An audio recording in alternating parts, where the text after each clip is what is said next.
하나님의 말씀 요한계시록 1장 4절에서 8절 다 같이 한 목소리로 읽겠습니다. 시작. 요한은 아시아에 있는 7교회에 편지하노니 이제도 계시고 전에도 계셨고 장차 오실 이와 그의 보좌 앞에 있는 7영과 또 충성된 증인으로 죽은 자들 가운데에서 먼저 나시고 땅의 임금들의 머리가 되신 예수 그리스도로 말미암아 은혜와 평강이 너희에게 있기를 원하노라.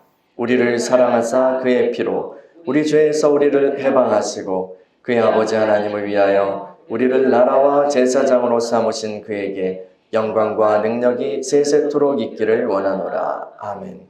볼지어다 그가 구름을 타고 오시리라. 각 사람의 눈이 그를 보겠고 그를 찌른 자들도 볼 것이요 땅에 있는 모든 족속이 그로 말미암아 애곡하리니 그러하리라. 아멘. 주 하나님이 이르시되 나는 알파와 오메가라. 이제도 있고 전에도 있었고 장차 올 자요 전능한 자라 하시더라. 아멘. 하나님, 우리가 주님의 말씀 앞에 섭니다. 하늘의 문을 열어 주의 얼굴빛을 비춰주시고 하나님을 알고 또 그리스도를 알고 또 성령님과 함께 그렇게 교제하는 그런 놀라운 특권을 풍성하게 누리게 하여 주시옵소서.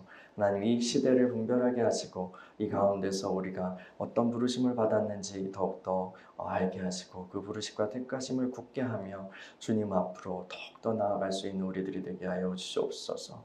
말씀을 전하는 종을 붙들어 주시고 주의 권능과 사랑과 자비와 긍휼로 주의 마음으로 주의 사랑으로 진리를 말할 수 있도록 인도하여 주시옵소서. 예수 그리스도의 이름으로 기도합니다. 아멘. 샬롬. 네, 지난주에 이어서 우리 이제 요한계시록 말씀을 살펴보고 있습니다. 모든 성경은 하나님의 감동으로 된 것으로 교훈과 책망과 바르게 함과 의로 교육하기에 유익하니 이는 하나님의 사람으로 온전하게 하며 모든 선한 일을 행할 능력을 갖추게 하려 함이라. 디모데후서 3장 16에서 17절 말씀입니다. 이 모든 성경 안에는 요한계시록도 포함되죠. 하나님께서 우리에게 이 계시록의 말씀을 주신 것은 하나님의 사람으로 부름받은 우리들을 우리의 존재와 삶을 온전하게 세우시기 위함입니다. 특별히 계시록의 말씀은 마지막 때를 살고 있는 저와 여러분들, 우리들을 위한 예언의 말씀입니다.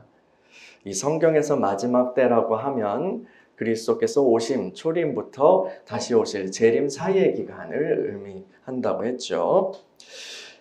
이 계시록의 말씀은 구약 성경에서부터 하나님께서 약속하셨던 그 하나님 나라의 도래, 하나님 왕국의 도래, 이 세상을 다시 회복하실 것에 대한 그 약속이 이루어질 것에 대한 비전입니다.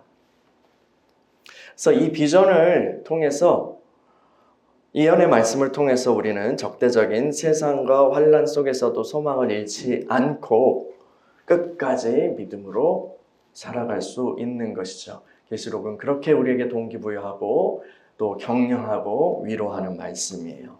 이 말씀을 읽는 자와 듣는 자들과 또 그 가운데 기록된 것을 지키는 자들에게는 복이 있습니다. 할렐루야. 계시록은 예수 그리스도의 계시입니다. 이 계시는 하나님께서 예수 그리스도에게 주셨고 그리스도께서는 또 천사를 통해서 사도 요한에게 이 말씀을 전달해 주셨어요. 이제 요한은 이 내용을 아시아에 있는 7교회들에게 편지로 써서 보냅니다. 요한계시록 1장 4절을 다시 읽어볼까요? 1장 4절 시작. 요한은 아시아에 있는 7교회에 편지하노니 이제도 계시고 전에도 계셨고 장차 오시리와 그의 보좌 앞에 있는 7영과. 이 계시록은요, 어떤 허공에 진공 상태였던 그런 곳에 울려 퍼지도록 쓰여진 그런 책이 아니에요. 그렇게 쓰여진 글이 아니에요. 그렇게 던져진 말씀이 아니에요. 역사 속에, 이 땅의 시간과 공간에 그 역사 속에 실제로 존재했던 사람들을 향하여 쓴 편지, 서신입니다. 편지예요. 7교회예요. 에베소, 서머나, 버가모, 두아디라, 사데, 빌라델비아, 라오디게아. 이 7교회들은 실제로 존재했던 교회들입니다. 여기서 아시아에 있는 7교회에서 아시아는 지금 우리나라가 있고 중국이 있고 일본이 있고 한 이제 아시아가 아니라 동아시아라고 하죠. 그 아시아가 아니라 소아시아 혹은 서아시아 이렇게 부르기도 하는데 오늘날의 튀르키예 옛날 터키죠. 이 튀르키예가 있는 그 장소, 그 땅이에요. 이제 현재는 우리가 목사님들이나 성도님들이 성지순례를 가시잖아요. 그렇게 가면은 그 코스도 가거든요. 그러면 그 터키 지역으로 가면은 이 교회들의 예배당 터를 구경할 수 있다고 합니다. 터만 남았어요. 그런데요, 이 요한이 편지를 쓰던 그 시절에 이 시절의 교회 건물은 존재하지 않았을 거예요.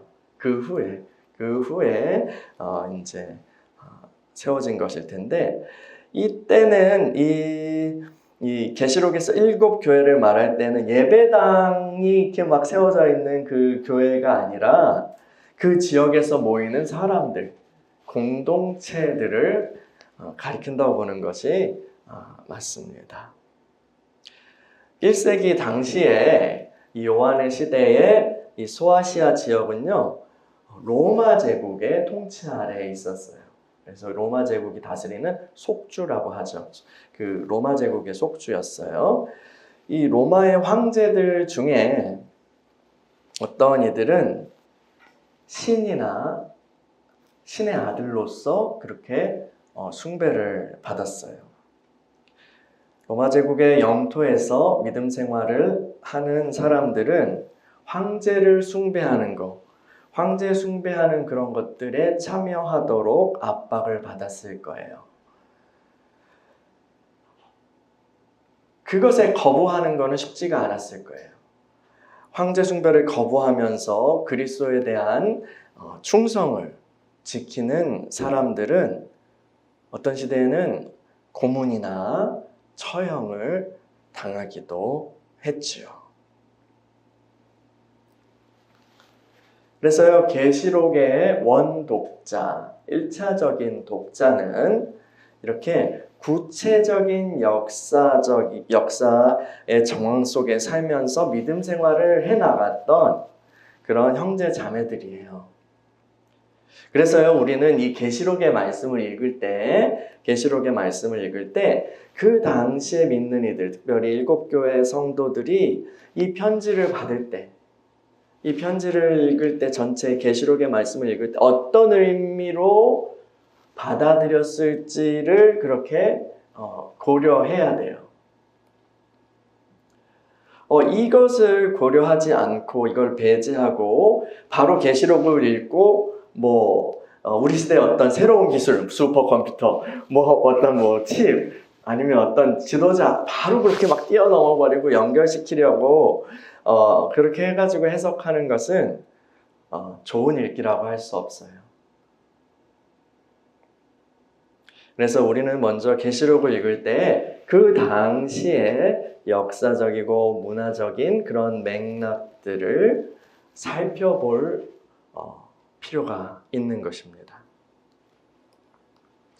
근데 어떤 이제 학자들, 교사들은요, 어떤 성경 교사들은 이 부분을 너무 강조해서 계시록의 예언들은 결국 그 1세기와 그쯤에 있는 사람들을 위한 거야. 그리고 그쯤에 벌어진 그 과거의 일들이야. 이미 끝났어. 그렇게 주장하기도 합니다. 하지만 그건 지나친 거죠. 그리고 계시록을까지 제대로 사려 있게 살핀 거라고 생각되지도 않아요. 계시록의 예언은 역사의 어느 한 지점만이 아니라 주님께서 재림하여서 모든 것을 새롭게 하실 그 성취를 바라보고 있기 때문이죠. 이 소아시아 7교회는 특정한 역사 속에 실제했던 교회예요. 그렇지만 동시에 동시에 모든 시대의 모든 교회들을 대표하는 교회, 의 역할을 맡고 있기도 합니다. 성경에서 7, 7이라는 수는 완전함, 충분함을 의미합니다. 이 계시록 2장과 3장에는요, 7교회 각각을 향한 그 예언의 말씀이 있어요. 그거는 분명 그 공동체의 그 특정한 역사적인 상황과 맥락과 관련이 있을 거예요. 근데요, 그건 하나의 또 샘플이에요. 하나의 샘플이 돼서 이 교회 역사에 그와 유사한 경험을 가지는 모든 교회 공동체들을 향한 메시지가 됩니다. 그래서요, 각각의 메시지의, 각각의 예언의 끝부분에는 무슨 말이 있을까요? 귀 있는 자는 성령이 교회들에게 하시는 말씀을 들을지어다 라고 그렇게 말씀하고 있어요. 그래서 계시록의 예언들은요, 그리스도의 초림과 재림 사이에 존재하는 모든 교회와 하나님의 백성들을 향하는 메시지인 것입니다. 저와 여러분들을 포함했어요. 이 말씀은 저와 여러분들을 향한 말씀입니다. 오늘 본문을 같이 다시 한번 읽어볼까요? 요한계시록 1장 4에서 8절이요. 시작! 요한은 아시아에 있는 7교회에 편지하노니 이제도 계시고 전에도 계셨고 장차 오실 이와 그의 보좌 앞에 있는 7영과 또 충성된 증인으로 죽은 자들 가운데에서 먼저 나시고 땅의 임금들의 머리가 되신 예수 그리스도로 말미암아 은혜와 평강이 너희에게 있기를 원하노라. 우리를 사랑하사 그의 피로 우리 죄에서 우리를 해방하시고 그의 아버지 하나님을 위하여 우리를 나라와 제사장으로 삼으신 그에게 영광과 능력이 세세토록 있기를 원하노라. 아멘. 볼지어다 그가 구름을 타고 오시리라. 각 사람의 눈이 그를 보겠고 그를 찌른 자들도 볼 것이요 땅에 있는 모든 족속이 그로 말미암아 애곡하리니 그러하리라. 아멘. 주 하나님이 이르시되 나는 알파와 오메가라. 이제도 있고 전에도 있었고 장차 올 자요 전능한 자라 하시더라. 아멘. 계시록은 편지라고 했죠. 신약 서신서들이 그렇듯이 이 편지로 쓰여진 계시록에도 인사말이 있어요. 인사말이 있습니다. 요한은 아시아에 있는 7교회에게 하나님께서 주시는 은혜와 평강이 있기를 그렇게 기원하고 있어요. 여러분, 오늘날 우리들이 인사를 하죠. 뭐 안녕하고 반가 하기도 하지만 그건 너무 오래됐나요? 반가 연식이 티가 나는 말이었나? 하여튼 친구들에게 식사는 했어? 밥은 잡섰어? 식사하셨어요? 이렇게 할 때요, 이 시대, 지금 이 시점에서 그 인사는 의례적인 인사예요. 그렇죠? 아이고, 식사하셨어요? 그런데, 우리, 할머니, 할아버지 세대에서는 식사는 하셨어요? 라는 밥은 자셨어요? 라는 이 인사는 절절한 거예요. 절절한 거예요. 왜 그랬을까요? 그 시대에는요, 밥을 굶는 이들이 많았기 때문입니다. 그래서요, 식사하셨어요? 누구 아버지 식사하셨어요? 누구씨 식사했어요? 이런 인사는요, 이웃의 생존과 관련된 그런 염려와 관심에서 나온 것이죠. 요한의 시대에요, 로마의 압제 속에서 살고 있는 믿는 이들에게 이 은혜와 평강이 있기를 이라는 이 인사는 절절한 인사였을 것입니다. 그리스도를 믿는 그 믿음을 포기하도록 하는 압박을 이겨내려면 뭐가 필요해요? 은혜가 필요해요. 은혜가 필요합니다. 여러분, 은혜 없이는 우리가 살 수가 없어요. 믿음 생활 유지할 수가 없어요. 은혜로 우리 구원 받았는데요. 은혜로 우리가 살아가고, 그리고 그 하나님의 은혜 없이는 우리는 아무런 열매를 맺을 수가 없어요. 그런데 그 믿음을 포기하도록 압박하고 협박하고 하는 그런 핍박과 또 불이익을 감수하면서 살아야 되는 삶이었어요. 이거는 실제로 경제적인 어려움이나 정체적인 압박이나 사회적인 배제나 심지어 목숨과 신체의 그런 상해까지도 감수해야 하는 이 삶이었을 거거든요. 그런 삶은 정말 살얼음판 디디는 것과 같았고 너무 불안했을 거예요. 그러므로 이 사람들에게는 초자연적인 은혜와 평강이 절실하게 필요했을 것입니다. 이 시대의 우리에게도요, 참으로 하나님께서 주신 은혜와 평강이 필요합니다. 우리는 감사하게도요, 밥을 굶지는 않아요. 밥을 굶지는 않아요. 로마의 그 관리들이 와서 혹은 압박하지도 않아요.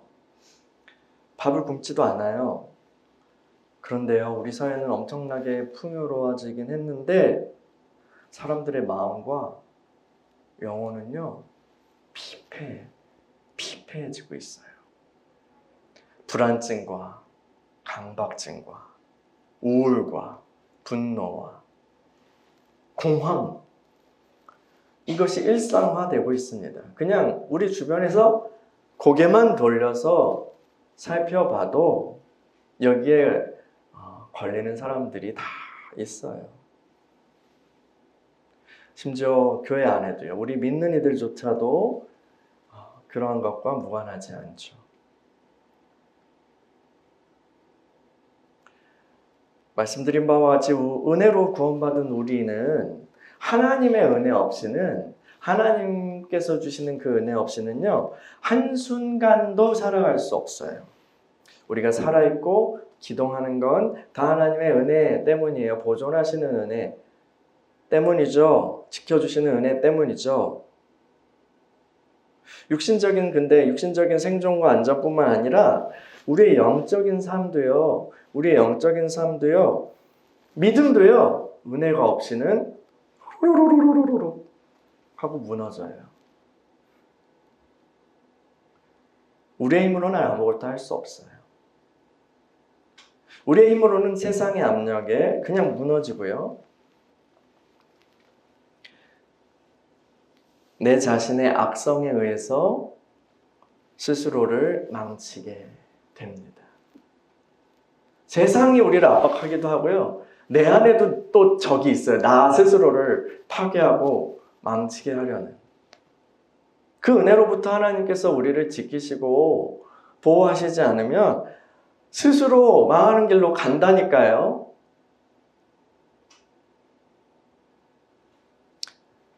그래서 때를 따라 돕는 은혜를 얻기 위해서요, 우리는 갈급한 심령을 가지고, 간절한 심령을 가지고 날마다 하나님께 나아가야 하는 것입니다. 성경은 그런 사람을 지혜롭다라고 얘기해요. 평강도요, 마찬가지죠. 이 세상이 주는 평강은 어때요? 분 단위로요?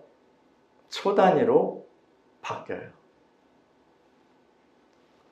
이 환경, 계속해서 변하는 환경과 상황에 따라서 달라져요.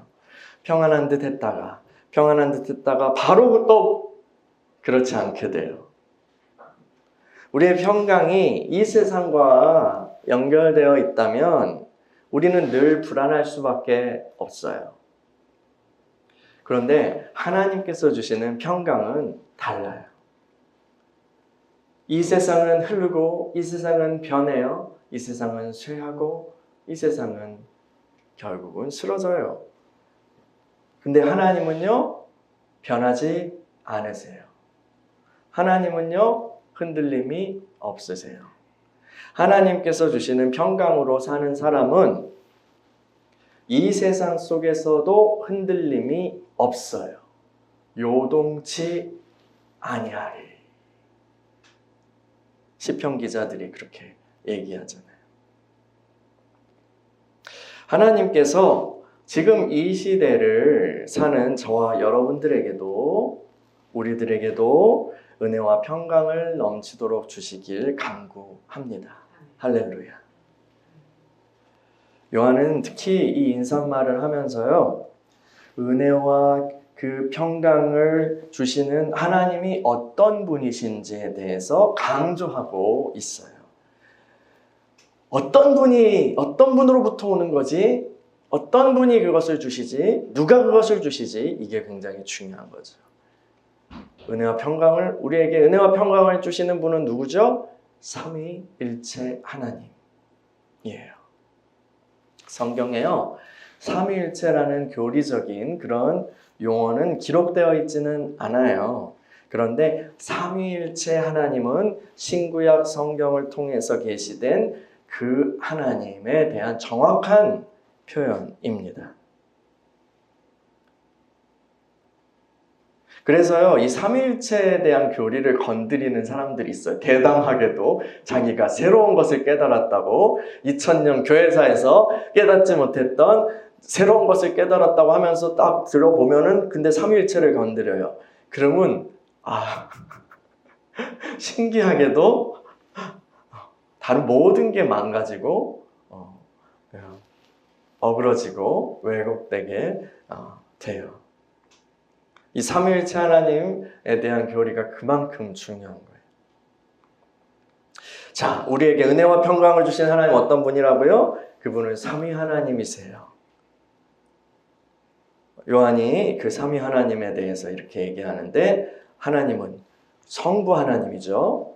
어떻게 얘기해요? 이제도 계시고 전에도 계셨고 장차 오실 이라고 그렇게 말해요. 이제도 계시고 라고 할 때 지금 계시는 분, 그 하나님은 지금 계시는 분, 계시는 하나님, 존재하시는 하나님, 있으신 하나님, 이라는 뜻이에요. 근데 이거 우리가 이 이야기를 읽을 때 어디가 떠오를까요? 출애굽기에서 모세가 부르심을 받잖아요. 그때 내 백성을 구원해라 라고 할 때 이제 모세가 누가 보냈다고 그래요? 어떤 신이 보냈다고 해야 돼요? 라고 하나님의 이름을 물어요. 그때 하나님께서는 나는 스스로 있는 자다. I am who I am. 영어로도 그렇게 얘기할 수 있죠. 나는 스스로 있는 자라고, 나는 있는 자야 라고 얘기를 하시죠. 말씀을 하시죠. 그 계시로부터, 하나님의 이름의 이 계시로부터 이 글자를 네 가지 나는 스스로 있는 자라는 그거에 머리 글자를 따가지고 이제 그거를 우리가 어떻게 읽는지 몰라요. 어떻게 읽는지 모르는데 이게 유대의 전통에서 거기에 아도나이라는 주님의 그 모음을 붙여가지고 읽기 시작한 게, 그래서 야훼 혹은 여호와예요. 그래서 그 이름입니다. 이 여호와라는 이름은 하나님의 언약적 이름이죠. 하나님은 계시는 분이에요. 존재하시는 분이에요. 아까 말씀드린 것처럼 모든 피조물은 이 세상은 다 흐르고요. 있는 것 같다가 또 없어요. 그래서 어떤 철학자들은 이건 다 허상이야!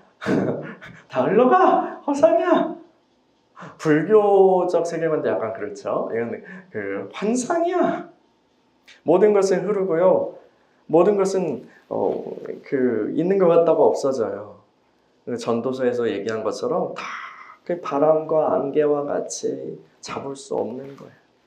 그런데 하나님은 존재하시는 분이에요.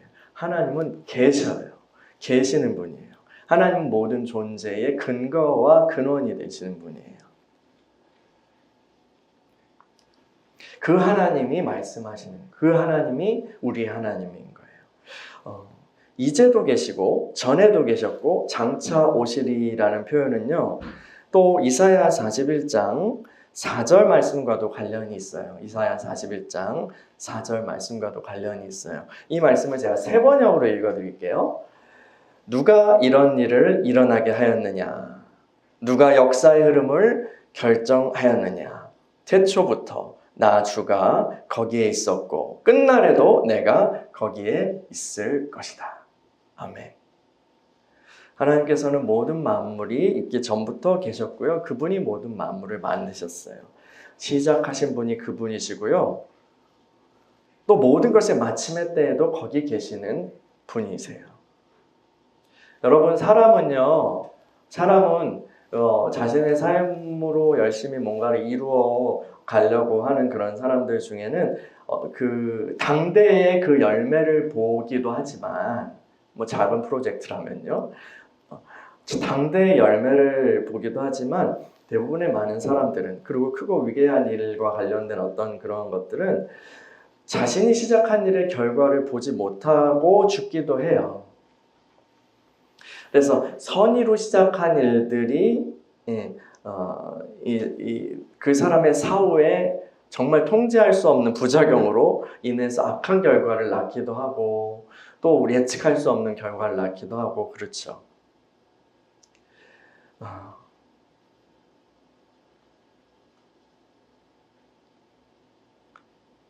그런데 하나님께서는요, 시작부터 끝까지 모든 것을 주관하시는 분이세요.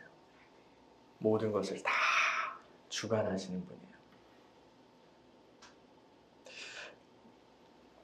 근데 요한은요, 단순히 하나님을 장차 미래에도 거기 계시는 분일 거예요. 분이다 라고 그렇게만 얘기하지 않고 아주 독특하게 표현해요. 이제도 계시고 전에도 계셨고 앞으로도 미래에도 계실 분이다 라고 말하는 게 자연스럽잖아요. 근데 그렇게 하지 않고요, 뭐라 그러죠? 장차 오실이라고 표현해요. 오실이라고 표현해요. 갑자기 마지막에 역동적인 어떤 표현으로 바뀌는 거예요. 하나님께서는 장차 오실 것입니다. 오셔서 이 세상을 심판하시고 모든 만물을 새롭게 하실 거예요. 악의 세력을 멸하시고 하나님을 경외하는 이들을 구원하실 거예요. 그리고 우리와 영원히 함께 하실 거예요. 그 하나님이 저와 여러분의 하나님이십니다. 그 하나님께서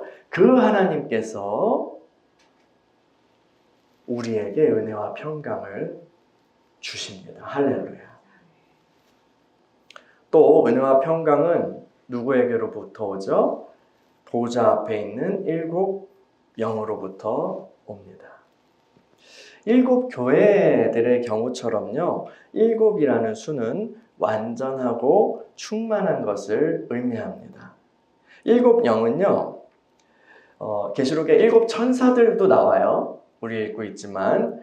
그래서 어떤 사람들은 여기서 나온 이 1장에 나온 그 일곱 영들은 그 일곱 천사들이야 라고 얘기하기도 해요.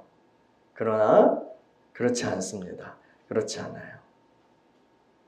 일곱 영은 천사나 어떤 피조물이 아니라 하나님의 모든 일들을 이루어 가시는 성령님을 가리킵니다.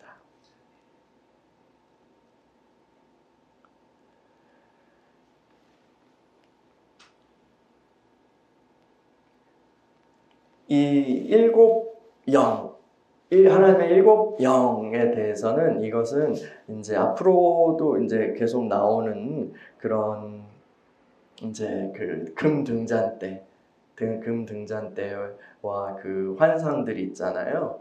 그 환상이 어디에 나오죠? 스가랴 4장에 나와요. 여러분들 얼마 전에 스가랴를 읽으셨는데 거기에 이제 그것과 관련된 그런 표현이에요. 거기에는 한 돌이 있는데 일곱 개의 등잔도 있고 한 돌이 있는데 거기 일곱 눈이 있는 돌이에요. 그런데 계시록에 보면은 어린 양이 있는데 거기에 일곱 눈이 있어요. 이 일곱 눈이 바로 하나님의 일곱 영인데 스가랴서에 보면 이 일곱 눈은 이 세상을 두루 다니면서 그렇게 한 하나님의 그런 눈이라고 그렇게 이야기해요. 성령께서는 성령께서는 모든 것을, 그래서 하나님께서는 모든 이 세상을 다 보고 계시고 알고 계세요. 우리의 모든 상황을 알고 계세요. 하나님 무소부지하시고 또 우리를 보고 계시는 분이시죠. 우리의 상황을 다 알고 계세요. 그리고 이 성령께서는 이 하나님께서 그리스도를 통해서 이루신 모든 충만한 복을 우리에게 전달해 주시고 또 적용해 주시는 하나님이세요. 성령님은요. 그래서 성령님과의 그 접촉 없이는 그 모든 하나님께서 이루신 모든 좋은 것이, 예비하신 모든 것들이 저와 여러분의 것이 될 수가 없어요. 성령님과의 접촉 없이는요. 그래서 마귀는 어떻게든 신자들이 성령님을 멀리하도록 애쓰고 있습니다. 그러나 성령님의 임재와 능력 없이 우리는 믿음 생활을 제대로 할 수가 없죠. 그 스가랴 4장에서 이 유명한 말씀이 있죠. 만군의 여호와께서 말씀하시되 이는 힘으로 되지 아니하며 능력으로 되지 아니하고 오직 나의 영으로 되느니라. 아멘. 이 말씀을 기억하시기 바랍니다. 우리의 힘으로는 할 수 없어요. 우리의 힘으로는 할 수 없고 우리의 힘으로는 이길 수 없어요. 우리의 힘으로는 믿음으로 승리할 수도 없어요. 오직 성령님의 임재와 능력으로 그분으로부터 오는 그 은혜와 평강으로 우리가 그 능력으로 이길 수 있는 것입니다. 여러분 성령님과 친해지는 저와 여러분이 되기를 소망합니다. 할렐루야. 또 은혜와 평강은 예수 그리스도로부터 옵니다. 요한계시록 1장 5에서 7절을 읽어볼까요? 5에서 7절 시작. 또 충성된 증인으로 죽은 자들 가운데에서 먼저 나시고 땅의 임금들의 머리가 되신 예수 그리스도로 말미암아 은혜와 평강이 너희에게 있기를 원하노라. 우리를 사랑하사 그의 피로 우리 죄에서 우리를 해방하시고 그의 아버지 하나님을 위하여 우리를 나라와 제사장으로 삼으신 그에게 영광과 능력이 세세토록 있기를 원하노라. 아멘. 볼지어다 그가 구름을 타고 오시리라. 각 사람의 눈이 그를 보겠고 그를 찌른 자들도 볼 것이요 땅에 있는 모든 족속이 그로 말미암아 애곡하리니 그러하리라. 아멘. 제2위이시며 말씀 하나님이시고 아들 하나님이신 분, 그 예수 그리스도. 그분은 완전한 사람이시고 또 완전 하나님이시죠. 이 예수 그리스도는 충성된 증인으로 소개됩니다. 충성된 증인. 진실한 혹은 신실한 증인 이렇게 번역할 수도 있어요. 예수님은요, 이 땅에서 아버지 하나님의 어떠하심과 그분의 뜻을 온전히 드러내셨습니다. 말로만이 아니라요, 행함과 진실함으로 증언하셨죠. 그리고 죽기까지 그냥 비즈니스로 하신 것이 아니라 죽기까지 순종하심으로, 아버지 하나님께 순종하심으로 하나님의 그 구원하시는 사랑의 증거가 되셨어요. 이 모든 믿는 이들은요, 충성된 증인이신 예수 그리스도의 발자취를 따라가도록 부름 받았습니다. 또 요한이 예수 그리스도를 어떻게 소개하죠? 십자가에 죽으신 예수님, 그 부활의 첫 열매가 되신 분으로 소개해요. 죽은 자들 가운데서 먼저 나신 분으로요. 첫 열매라는 것, 먼저 나신 첫 열매라는 것은요, 이후에 계속해서 맺히게 되는 열매들이 있다는 거예요. 그 열매들이 바로 저와 여러분들입니다. 저와 여러분은요, 그리스도 안에서 생명의 부활로 나아갈 소망을 가진 자들이에요. 우리가 고백하잖아요. 몸이 다시 사는 것과 영원히 사는 것을 믿사옵나이다. 또 부활하신 주님은요, 어떤 분이세요? 승천하셔서 하늘보좌 우편에 앉으셨어요. 땅의 임금들의 머리가 되셨어요.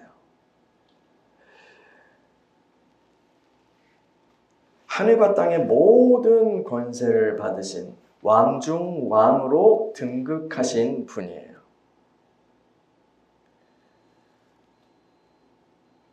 뿐만 아니라 그분 안에서 우리도 어떻게 돼요? 우리가 그분의 십자가의 그리스도와 연합할 뿐 아니라 부활하신 그리스도와 연합하고 또한 승천하신 그리스도와도 우리는 연합하는 거예요. 그 안에서 우리의 새로운 정체성이 있어요. 그래서요, 예수 그리스도 안에 있는 우리들도요, 왕 같은 제사장, 왕적인 제사장이 되었다라는 말이 이런 뜻이에요. 그래서 그리스도의 왕 중 왕이신 그리스도의 통치에 참여하는 영광에 이르도록 하셨어요. 여러분, 우리 운동선수들이 잘하면 우리도 뿌듯하고 그러잖아요. 그렇죠? 옛날 박지성이 유럽에서 어떻게 하고, 손흥민이 어떻게 하고 하면 괜히 뿌듯하고 막 하잖아요.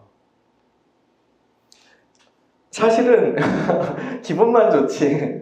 물론 우리의 나라의 이름을 드높인 거지만 실제적으로 우리에게 어떤 이제 그 사람에 맞는 그 명예가 주어지는 거나 금전이 주어지는 그런 건 아니죠. 명예까지는 또 공유할 수 있으려나요? 그런 건 아니란 말이에요. 근데요, 그리스도께서는 우리와 주님께 승리하시고 왕중 왕이 되시고 승천하셔서 보좌에 오르신 그리스도께서는 그것을 우리와 공유하시는 거예요. 놀랍지 않아요? 그것을 알면요, 예수의 놀라운 이름을 우리가 찬양하지 않을 수 없어요. 그래서 예수님에 대해서 딱 이야기를 하고 요한이 그 예수 그리스도의 이름을 높이고 찬양해요. 어떻게 찬양해요? 어떻게 찬양하죠? 우리를 사랑하사. 우리를 사랑하사 여기서부터 쭉 읽어볼까요? 시작. 우리를 사랑하사 그의 피로 우리 죄에서 우리를 해방하시고 그의 아버지 하나님을 위하여 우리를 나라와 제사장으로 삼으신 그에게 영광과 능력이 세세토록 있기를 원하노라. 아멘. 나라와 제사장 하니까, 나라라고 하니까 감이 잘 안 올 수 있어요. 왕국과 제사장 이렇게 하는 게 조금 더 우리가 느낌이 오는데, 이게 왕적으로 다스리는 왕 같은 제사장이 이런 의미도 갖고 있어요. 우리를 원래 이 부르심은요, 하나님 이스라엘을 부르셔서 자기 장자로 삼으시고 할 때 주셨던 의도하셨던 그런 부르심이에요. 그런데 이스라엘은 그렇게 하지 못했죠. 이스라엘은 그렇게 하지 못했어요. 그런데 예수께서 그 일을 성취하셨고 예수 안에서 새로운 이스라엘이 된 예수님께서 그 장벽을 허무시고 이방인이었던 우리가 그 참 이스라엘이 된 거죠. 그래서 이 부르심이 회복된 거예요. 이 부르심이 회복됐어요. 우리를 나라와 제사장으로 삼으신 예수님, 그분에게 영광과 능력이 세세토록 있기를 원합니다. 라고 이렇게 찬양하는 거죠. 이 승천하신 주님께서는 왕으로서 다시 오셔서 모든 만물을 새롭게 하실 거예요. 우리는 다시 오실 주님을 믿음으로 기다리는 사람들이에요. 주님이 오실 때 모든 사람들이 주님을 보게 될 거예요. 그 주님이 오실 때에 모든 사람들이 주님을 보게 될 것인데 주님의 마음을 아프게 했던 자들도 볼 거예요. 예수 그리스도께서 그 이름이 이 생명과 죽음의 기준이십니다. 그 이름에 다른 이름을 주시지 않았어요. 예수 이름 앞에서 애통하며 회개하고 그 아들에게 입맞추는 자들은 구원을 받을 것입니다. 그러나 끝까지 그 이름을 멸시하는 자들은 멸망하게 될 거예요. 볼지어다 그가 구름을 타고 오시리라. 각 사람의 눈이 그를 보겠고 그를 찌른 자들도 볼 것이요 땅에 있는 모든 족속이 그로 말미암아 애곡하리니 그러하리라. 아멘.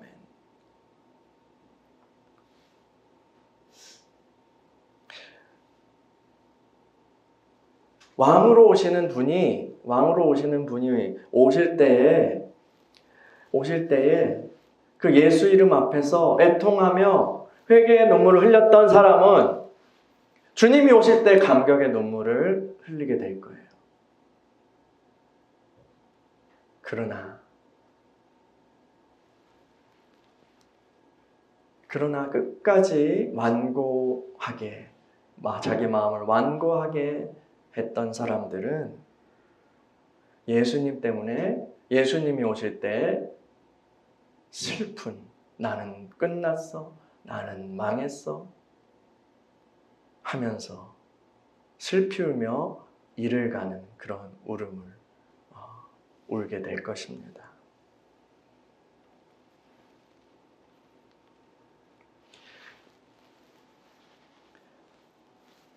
팔 8절을 함께 읽는 것으로 오늘 말씀을 마치려고 합니다.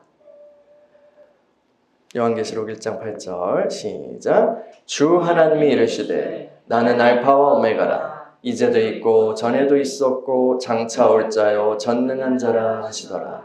아멘. 이분이 우리의 하나님이십니다. 세상을 두려워할 이유가 전혀 없어요. 마귀를 겁낼 이유가 전혀 없습니다.